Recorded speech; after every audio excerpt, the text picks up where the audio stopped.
বাবার কাছে আদরের মেয়েটা জিজ্ঞাসা করে, বাবা, ও বাবা, বলো না গো শিবরাত্রি কবে?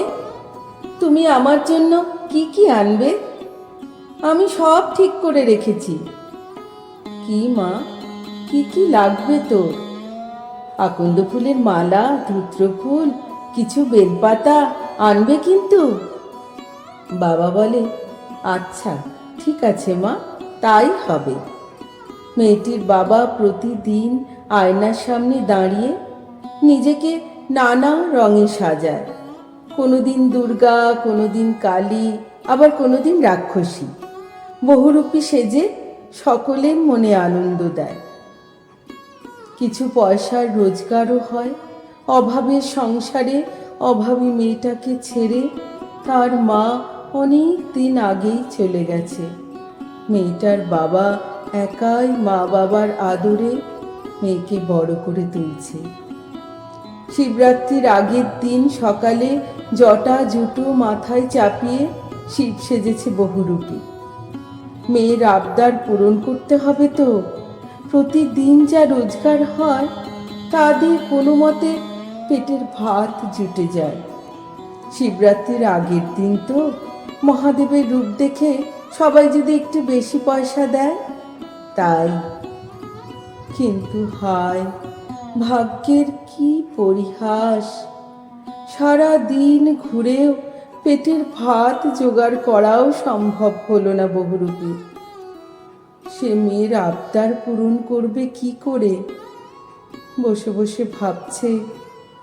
এমন সময় কাঁধে ঝোলা একতারা হাতে বৈষ্ণব রূপে এক মহামানব এসে হাজির। বলে, বাবা, কিসের জন্য এত চিন্তা করছো? বহুরূপী খুব চিৎকার করে কেঁদে ওঠে। ঘরে তার ছোট্ট মেয়ে, একটি আবদার করেছে, বাবা হয়ে সে পূরণ করতে পারবে না, তাই মনটা খারাপ। সেই বৈষ্ণব ঝোলা থেকে একটা দর্পণ বের করে বলে, দেখো, এতে নিজের মুখ দেখো। কি দেখছো? নিজের মুখ তো।